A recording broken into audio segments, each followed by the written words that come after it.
Now, members of the G20 group of major economies have pledged to avert an economic catastrophe in Afghanistan.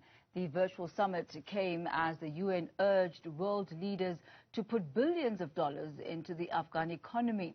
For more on this, I'm joined by Afeera Firdous from the Africa-Asia Dialogues. Ms. Firdous, thank you very much for your time. You'll remember during the time of transition, issues of whether or not to provide financial assistance to Afghanistan were on the table, instances where monies were withdrawn. But now, a pledge, or a plea rather, for the world to support Afghanistan financially. Where does this stand as far as the obligation that is on the side of Afghanistan, what they have to deliver in exchange for this, if anything at all? Thank you so much for having me first. As I talked with the Newzroom before, and I mentioned then that with this looming humanitarian crisis, there should not be conditions to talk with Taliban government. There is no question that the international community is not going to recognize Taliban government, but as the humanitarian crisis is looming in Afghanistan, with the lack of international assistance and frozen funds and frozen Afghan assets by US, the international assistance is already humanitarian crisis is already very severe in Afghanistan. If we talk specific to the humanitarian aid, important thing is that the international community has started to realize that they need to be part of the solution. Even without recognizing the Taliban government, they need to help and assist Afghan people in this time of crisis. Last month in September, UNGA session also emphasized the coordinated approach by international community for humanitarian assistance in Afghanistan. Also, last weekend we saw that the US and Taliban held first face-to-face talks after the withdrawal in Doha, and they focused on humanitarian aid and counter-terrorism operations in Afghanistan. The talks were not conclusive enough, but the US delegation said that the talks are candid and professional, which is a positive step. And as you mentioned that yesterday, Italy organized the online G20 meeting, especially to discuss Afghanistan issue and humanitarian crisis in Afghanistan with the world leaders. And G20 leaders emphasized on the importance of respecting human rights and fundamental freedom by Taliban government, especially the rights of women and girls. But with that, they also emphasized on the need to talk to Taliban government without recognizing them.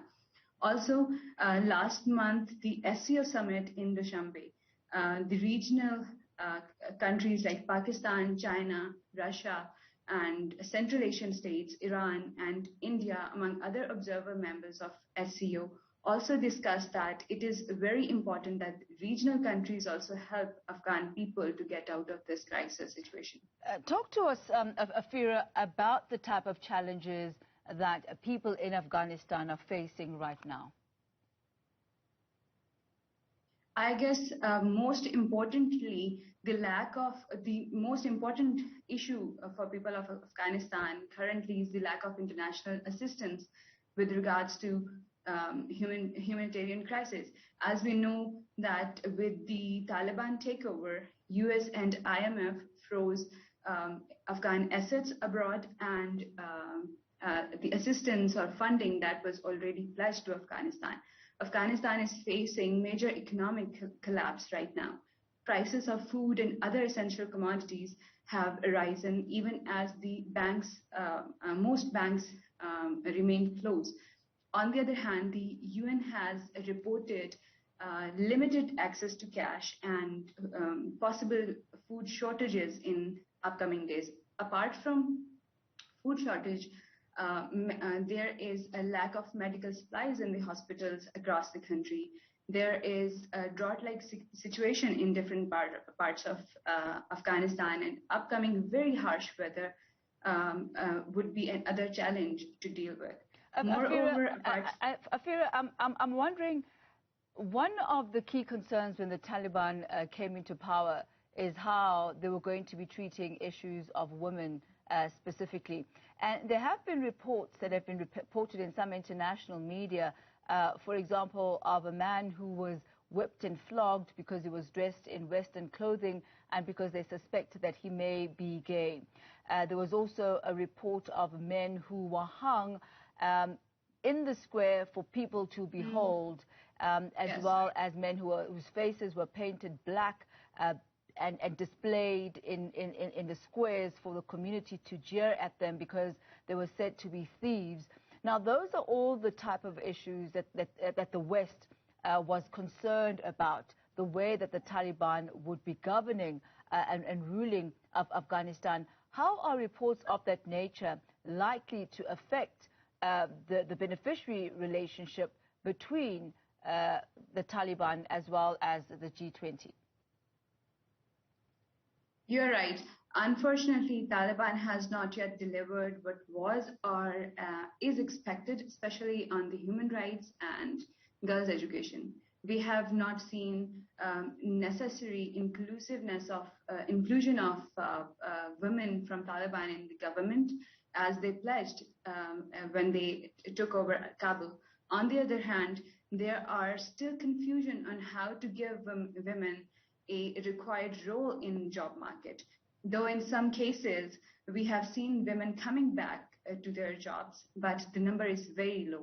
On girls' education, Taliban agreed to reopen schools for girls, but without giving any timelines.